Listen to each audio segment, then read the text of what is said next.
अस्सलाम वालेकुम, welcome to physics fascination. आज का हमारा टॉपिक है Ohm's law.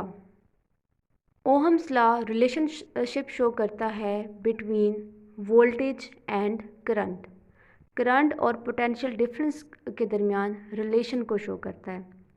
According to Ohm's law, the amount of current passing through a conductor is directly proportional to potential difference across its end।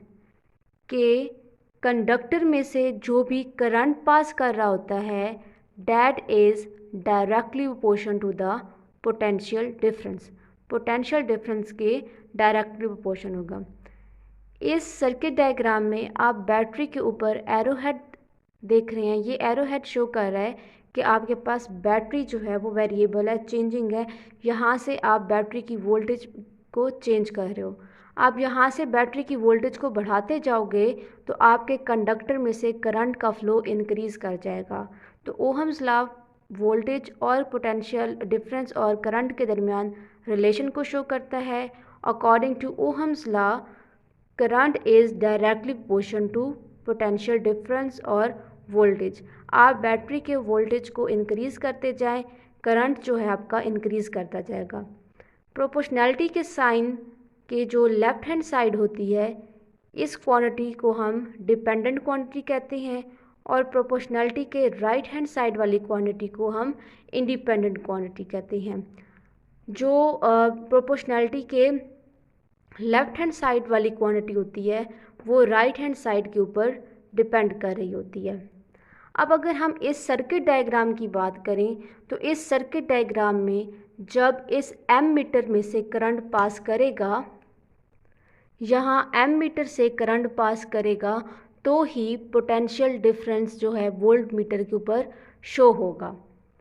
तो इस diagram के लिए जो हम रिलेशन शो करते हैं वो हमारे पास है V is directly proportion to current. कि करंट एम मीटर जब करंट पास करेगा तभी पोटेंशियल डिफरेंस रीडिंग्स देगा। यहाँ से एम मीटर में से करंट पास करेगा तभी पोटेंशियल डिफरेंस वोल्ट मीटर के ऊपर शो होगा।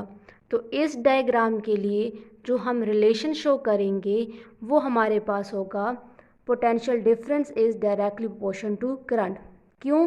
क्योंकि यहाँ पर एम मीटर के अंदर से करंट पास करेगा तभी पोटेंशियल डिफरेंस वोल्ट मीटर के ऊपर शो होगा। बट एज अ होल की अगर हम लोग बात करें, जब भी पोटेंशियल डिफरेंस क्रिएट होएगा तभी करंट बैटरी में से फ्लो करेगा। बट इस डायग्राम के लिए हम लोग रिलेशनशिप शो करेंगे V is directly proportion to I। अब जब भी प्रोपोर्शनैलिटी का साइन आता है तो प्रोपोर्शनैलिटी के साइन को हम इक्वालिटी में चेंज करते हैं। V is equal to, proportionality के साइन को जब हम इक्वालिटी में चेंज करते हैं तो हमारे पास एक कांस्टेंट आता है। तो इस रिलेशन में जो कांस्टेंट आएगा वो हमारे पास होगा R, and that proportionality constant is known as resistance. इस प्रोपोर्शनैलिटी कांस्टेंट को हम लोग कहेंगे resistance, and resistance is the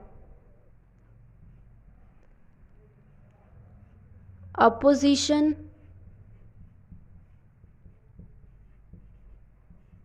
to the flow of current.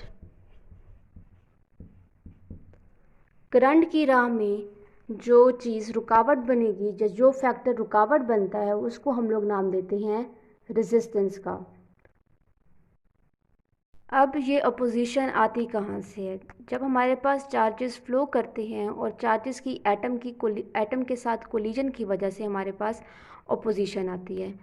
Current हमारे पास होता है फ्लो ऑफ इलेक्ट्रॉन्स। अब ये इलेक्ट्रॉन्स जब एटम के साथ कोलाइड करते हैं तो उसके रिज़ल्ट में एक कोलिजन आती है। बेसिकली एटम की जो वाइब्रेशनल मोशन होती है, वाइब्रेशनल मोशन, ये इलेक्ट्रॉन के फ़्लो को अपोज करते हैं vibrational motion of a atom रुकावट बनते हैं इलेक्ट्रॉन की फ़्लो में, जिसके रिज़ल्ट में अपोजिशन क्रिएट होती है। तो यहाँ पर अगर मैं रेजिस्टेंस का रिलेशन निकालना चाहूँ तो रेजिस्टेंस आपके पास हो जाएगी R is equal to V/I। और रेजिस्टेंस की अगर हम यूनिट की बात करें तो रेजिस्टेंस का यूनिट होता है ओहम, जिसको रिप्रेजेंटेशन ओमेगा से हम लोग करते हैं। तो बेसिकली हमारे पास ओहम्स लॉ रिलेशनशिप शो करता है बिटवीन वोल्टेज और करंट के दरमियान।